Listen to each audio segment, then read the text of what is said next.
ಶಾಸಕ ಯತ್ನಾಳ್ ಅವರಿಗೆ ಅವರ ಹೇಳಿಕೆ ಕಂಟಕವಾಗಿದೆ ಅಂತಾನೆ ಹೇಳ್ಬೋದು. ಏನು ಹೈದರಾಬಾದ್ ನಿಜಾಮನ ಬಗ್ಗೆ ಮಾತನಾಡಲು ಹೋಗಿ ಸವಿತಾ ಸಮಾಜದ ಮುಖಂಡರ ಮತ್ತು ಸಮಾಜದ ಕೆಂಗಣ್ಣಿಗೆ ಗುರಿಯಾಗಿದ್ದಾರೆ.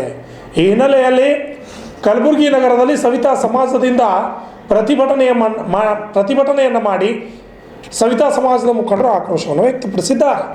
ಕಲಬುರಗಿ ನಗರದ ಸವಿತಾ ಸಮಾಜದಿಂದ ಬೃಹತ್ ಪ್ರತಿಭಟನೆ ಹಮ್ಮಿಕೊಂಡು ಕಪ್ಪು ಪಟ್ಟಿ ಧರಿಸಿ ಆಕ್ರೋಶ ಹೊರಹಾಕಿದ್ರು.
ಈ ಸಂದರ್ಭದಲ್ಲಿ ಆನಂದ್ ವಾರಿಕ್ ಅವರು ಮಾತನಾಡಿ ಆಕ್ರೋಶವನ್ನು ವ್ಯಕ್ತಪಡಿಸಿದ್ದಾರೆ. ನಮ್ಮ ಸವಿತಾ ಸಮಾಜದ ನಿಷೇಧಿತ ಪದ ಬಳಸಿದ ಮಾಜಿ ಕೇಂದ್ರ ಸಚಿವ ಶಾಸಕರಾದ ಬಸನಗೌಡ ಪಾಟೀಲ್ ಯತ್ನಾಳ್ ಅವರು ಬಾಗಲಕೋಟೆಯಲ್ಲಿ ನಡೆದ ಒಂದು ಸಭೆಯಲ್ಲಿ ನಿಷೇಧಿತ ಪದ ಇವತ್ತಿನ ದಿನದಲ್ಲಿ ಸಾರ್ವಜನಿಕರಿಗೆ, ಜನಪ್ರತಿನಿಧಿಗಳಿಗೆ, ಸರ್ಕಾರಿ ಅಧಿಕಾರಿಗಳಿಗೆ ಎಲ್ಲರಿಗೂ ಗೊತ್ತಿಲ್ಲ ನಿಷೇಧ ಆಗಿದೆ ಏನದು ಅಂತೇಳಿ. ಆದರೂ ಕೂಡ ಅವರು ಒಂದು ನಮ್ಮ ಸಮಾಜದ ಒಂದು ನಿಷೇಧಿತ ಪದವನ್ನು ವ್ಯಂಗ್ಯವಾಗಿ ಬಳಸಿ ಒಂದು ಸಭೆಯಲ್ಲಿ ಅವಮಾನಿಸಿದ್ದಾರೆ. ಅವರಿಗೆ ಇವತ್ತಿನ ದಿವಸ ಇಡೀ ನಮ್ಮ ಕರ್ನಾಟಕ ರಾಜ್ಯ ಸವಿತಾ ಸಮಾಜ ಕುಲ ಬಾಂಧವರು ಅವರಿಗೆ ಧಿಕ್ಕಾರಕ್ಕೆ ಹೋಗಿದ್ದಾರೆ. ಇವತ್ತಿನ ದಿವಸ ಕಲಬುರಗಿ ಜಿಲ್ಲಾ ಸವಿತಾ ಸಮಾಜದ ವತಿಯಿಂದ ನಮ್ಮ ಸ್ವಾಭಿಮಾನ ಸಮಾಜದ ಒಂದು ಕುಲ ವೃತ್ತಿಗೆ, ಕುಲ ಬಾಂಧವರಿಗೆ ಅವಮಾನಿಸಿದ ಬಸನಗೌಡ ಪಾಟೀಲ್ ಯತ್ನಾಳ್ ಅವರಿಗೆ ಧಿಕ್ಕಾರಕ್ಕೆ ಹೋಗ್ತೇವೆ. ಯಾಕಂದ್ರೆ ಸರ್, ತಾವೊಬ್ಬರು ಜನಪ್ರತಿನಿಧಿ, ನಮ್ಮ ಒಂದು ಅವರನ್ನು ನಿಮ್ಮ ಹತ್ರ ತೋರ್ತೀವಿ, ನೀವು ನ್ಯಾಯ ಕೊಡಿಸ್ಬೇಕು. ನ್ಯಾಯ ಕೊಡಿಸುವವರೇ ನಮ್ಗೆ ಅವಮಾನಿಸ್ತೀರಿ ಅಂದ್ರೆ ಇದು ಯಾವ ನ್ಯಾಯ ಸರ್? ಇದು ಯಾವ ನ್ಯಾಯ? ಪ್ರತಿಯೊಬ್ಬರು ಅವಮಾನಿಸ್ತೀರಿ, ಕ್ಷಮೆ ಯಾಚಿಸ್ತೀರಿ, ಅವಮಾನಿಸ್ತೀರಿ, ಕ್ಷಮೆ ಯಾಚಿಸ್ತೀರಿ. ನಮ್ಮ ನ್ಯಾಯ ಸಿಗ್ತದ? ನಮ್ಮ ಸಣ್ಣ ಸಮಾಜಕ್ಕೆ ಇವತ್ತಿನ ದಿನದಲ್ಲಿ ಯಾವುದೇ ರಾಜಕೀಯ ಪ್ರಾತಿನಿಧ್ಯ ಇಲ್ಲ, ರಾಜಕೀಯವಾಗಿ ಪ್ರಾತಿನಿಧ್ಯ ಇಲ್ಲ, ಅದಕ್ಕೆ ನಾವು ನಮ್ಗೆ ಅವಮಾನಿಸ್ತಾ ಇದ್ದೀರಾ? ಏನ್ ಕಾರಣ? ಇವತ್ತಿನ ದಿವಸ ಶಾಸಕ ಬಸನಗೌಡ ಪಾಟೀಲ್ ಯತ್ನಾಳ್ಗೆ ರಾಜ್ಯ ಸರ್ಕಾರ ಕೂಡ ಅವರಿಗೆ ಶಿಕ್ಷೆ ಗುರಿಪಡಿಸಬೇಕು, ಅವರ ಪಕ್ಷದವರು ಕೂಡ ಶಿಕ್ಷೆ ಗುರಿಪಡಿಸಬೇಕು. ನಾವು ಜಿಲ್ಲಾಧಿಕಾರಿಗಳ ಮುಖಾಂತರ ಮನವಿ ಸಲ್ಲಿಸ್ತಾ ಇದೀವಿ. ಯಾಕಂದ್ರೆ ನಮ್ ನ್ಯಾಯ ಬೇಕು. ಯಾಕಂದ್ರೆ ಎಷ್ಟಂತ ನಾವು ಈ ಅವಮಾನ ತಡ್ಕೊಳ್ಳೋಣ, ನಾವು ಕುಲವೃತ್ತಿ ಮಾಡ್ಕೊಂತ ಜೀವನ ಸಾಗಿಸ್ತಾ ಇದ್ವಿ. ಇವತ್ತಿನ ದಿವಸ ನಾವು ಶಾಂತಿಯುತವಾಗಿ ಎಲ್ಲಾ ಮಹಾನ್ ಪುರುಷರ ಭಾವಚಿತ್ರಕ್ಕೆ ಮಾಲಾರ್ಪಣೆ ಮಾಡಿ ಶಾಂತಿಯುತವಾಗಿ ನಾವು ಒಂದು ಪ್ರತಿಭಟನೆ ಮಾಡಿದೀವಿ. ಕಾರಣ ನಾವು ಶಾಂತಿಯುತವಾಗಿದ್ದೀವಿ. ಯಾಕೆ ನಮ್ಗೆ ಅವಮಾನಿಸ್ತಾ ಇದ್ದೀರಾ? ನಮ್ಮ ನ್ಯಾಯ ಬೇಕು, ನ್ಯಾಯ ಬೇಕು. ನಮ್ಮ ಸಮುದಾಯದಲ್ಲಿ ಮಹಾಪದ್ಮಾನಂದ ರಾಜವಂಶಸ್ಥರು, ಕಳಚೂರಿ ವಂಶಸ್ಥರು, ಚಂದ್ರಗುಪ್ತ ಮೊರೆಯರು, ಆಚಾರ್ಯ ಉಪಾಲಿ, ಶಿವಾಜಿ ಮಹಾಲೆ, ಬಿಜ್ಜಾಳಿ ಮಹಾರಾಜರು, ಇಷ್ಟೆಲ್ಲ ಮಹಾನ್ ಇದ್ದಾರೆ.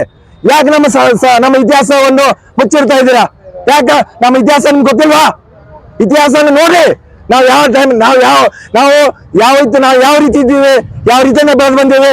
ಪ್ರಸ್ತುತ ನಮ್ಮ ಹತ್ರ ಸಮುದಾಯದ ಜನಸಂಖ್ಯೆ ಕಡಿಮೆ ಇದ್ದಕ್ಕೆ ನಮಗೆ ಈ ತರ ಅವಮಾನ ಮಾಡಿಸ್ತಾ ಇದ್ದೀರಾ?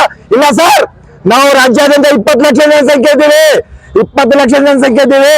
ನಾವು 20 ಲಕ್ಷ ಜನಸಂಖ್ಯೆ ನ್ಯಾಯ ಬೇಕಾದ್ರೆ ನಮಗೆ ಇವತ್ತಿನ ದಿವಸ ಚಳಿಗಾಲ ಅಧಿವೇಶನದಲ್ಲಿ ಜಾತಿ ನಿಂದನೆ ಕಾಯ್ದೆ ಜಾರಿಗೆ ಮಾಡಲೇಬೇಕು. ರಾಜ್ಯದ ಮುಖ್ಯಮಂತ್ರಿಗಳಿಗೆ ನಾನು ಕಳಕಳಿಯ ಮನವಿ ಮಾಡ್ಕೋದೇನೆಂದ್ರೆ, ಸಾಕಾಗಿದೆ ಸರ್ ನಮ್ಗೆ ಇದು ಅವಮಾನ. ಎಷ್ಟಂತ ತಳ್ಕೋಬೇಕು ನಾವು? ನಮ್ಗೆ ನ್ಯಾಯ ಕೊಡ್ಸ್ರಿ.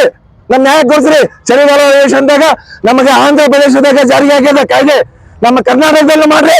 ಕರ್ನಾಟಕದಾಗ ನಮ್ಗೆ ನ್ಯಾಯ ಕೊಡ್ರಿ. ಕರ್ನಾಟಕದಾಗ ಜಾತಿ ನಿಂದನೆ ಕಾಯ್ದೆ ಜಾರಿಗೆ ಮಾಡಿ ಮುಖ್ಯಮಂತ್ರಿಗೆ. ಮಾನ್ಯ ಕಲಬುರಗಿ ಜಿಲ್ಲಾ ಉಸ್ತುವಾರಿ ಸಚಿವರಿಗೆ ಕಳಕಳಿಯ ಮನವಿ. ನಾನು ಕಳೆದ ಒಂದು ತಿಂಗಳ ಹಿಂದೆ ಒಂದು ಕಲಬುರಗಿ ಬೆಂಗಳೂರು ವಿಶ್ವವಿದ್ಯಾಲಯದಲ್ಲಿ ಒಂದು ಪಠ್ಯ ಪುಸ್ತಕದಲ್ಲಿ ಒಂದು ನಿಷೇಧಿತ ಪದ ಬಳಸಿದಕ್ಕೆ ಸಚಿವರು ತಕ್ಷಣ ಸ್ಪಂದಿಸಿ ಒಂದೇ ತಾಸಲ್ಲಿ 1 ಅವರಲ್ಲಿ ಆ ಪುಸ್ತಕನ ಬಿಡುಗಡೆ ಮಾಡಲಾರ್ದಂಗ ಪುಸ್ತಕನ ಅದನ್ನ ಬಿಡುಗಡೆ ಮಾಡಲಾರ್ದಂಗ ತಡೆ ಹಿಡಿದು ಆ ಅಧ್ಯಾಯವನ್ನು ತೆಗೆಸಿದ್ದಾರೆ. ಮಾನ್ಯ ಉಸ್ತುವಾರಿ ಸಚಿವರೇ, ನಾವು ತಮ್ಮಲ್ಲಿ ಕಳಕಳಿಯ ಮನವಿ, ಹಾಗೂ ನಮ್ಮ ಕಲಬುರಗಿ ಜಿಲ್ಲೆ ಎಲ್ಲಾ ಶಾಸಕರಿಗೆ ಕೇಳ್ಕೊಳ್ಳೋದು ಏನಂದ್ರೆ ನಮಗೆ ಬಹಳ ಅನ್ಯಾಯ ಆಗ್ತದೆ, ಅವಮಾನ ಆಗ್ತಾ ಇದೆ. ದಯವಿಟ್ಟು ನಮಗೆ ನ್ಯಾಯ ಕೊಡಿಸಿ. ಚಳಿಗಾಲದ ಅಧಿವೇಶನದಲ್ಲಿ ನಮ್ಗೆ ಜಾತಿ ನಿಂದನೆ ಕಾಯ್ದೆ ಜಾರಿಗೆ ತಗೊಂಬರ್ರಿ, ಜಾತಿ ನಿಂದನೆ ಕಾಯ್ದೆ ಜಾರಿಗೆ ತಗೊಂಬರ್ರಿ. ನಾವು ನಮ್ಮ ಒಂದು ಎಲ್ಲ ಇಡೀ ಸಮಸ್ತ ಕಲಬುರಗಿ ಜಿಲ್ಲೆಯ ಒಂದು ಕ್ಷೌರಿಕ ವೃತ್ತಿ ಬಾಂಧವರಿಂದ ತಮ್ಮಲ್ಲಿ ಕಳಕಳಿ ಮನವಿ. ನಾವು ಬೆಳಿಗ್ಗೆ ಎದ್ದು ವೃತ್ತಿ ಮಾಡ್ತೀವಿ, ಜಾತಿ ಭೇದ ಇಲ್ಲದೆ ತಲೆತಲಾಂತರಗಳಿಂದ ಮಾಡ್ಕೊಂಡು ಬಂದಿವಿ. ಇವತ್ತಿನ ದಿವಸ ನಮ್ಮ ಕುಲ ವೃತ್ತಿಯನ್ನು ಬೇರೆ ರಾಜ್ಯದವರು ಬಂದು ಕಳಿಸ್ತಾ ಇದ್ದಾರೆ. ಕಾರಣ ಯಾಕಂದ್ರೆ ದಯವಿಟ್ಟು ನಾನು ಹೇಳ್ತಾ ಇದ್ದೇನೆ ಅಂದ್ರೆ ನಾವ್ ಎಷ್ಟೇ ತಡ್ಕೋಬೇಕು, ಎಲ್ಲಾನು ತಡ್ಕೋಬೇಕು, ಈ ಅವಮಾನಗಳು ತಡ್ಕೋಬೇಕು. ಜಾತಿ ಈ ತರ ವೃತ್ತಿನ ಬೇರೆ ಕಸ್ಕೊಂತ ಇದ್ದಾರೆ. ನಮಗೆ ನ್ಯಾಯ ಬೇಡವಾ? ನಮ್ ನ್ಯಾಯ ಸಿಗ್ಬೇಕಲ್ಲ. ಅದಕ್ಕೋಸ್ಕರ ಚಳಿಗಾಲದ ಅಧಿವೇಶನದಲ್ಲಿ ನಮಗ ಜಾತಿ ನಿಂದನೆ ಕಾಯ್ದೆ ಜಾರಿಗೆ ತರಬೇಕು. ಬಸವರಾಜ್ ಪಾಟೀಲ್ ಯತ್ನಾಳ್ ಅವರಿಗೆ, ಬಸನಗೌಡ ಪಾಟೀಲ್ ಯತ್ನಾಳ್ ಅವರಿಗೆ ತಕ್ಕ ಶಿಕ್ಷೆ ಆಗ್ಲೇಬೇಕು. ಯಾಕಂದ್ರೆ ನಾವು ಪೊಲೀಸ್ ಸ್ಟೇಷನ್ ಕೊಟ್ಟರೆ ದೂರ ಆಗ್ತಾ ಇದೆ.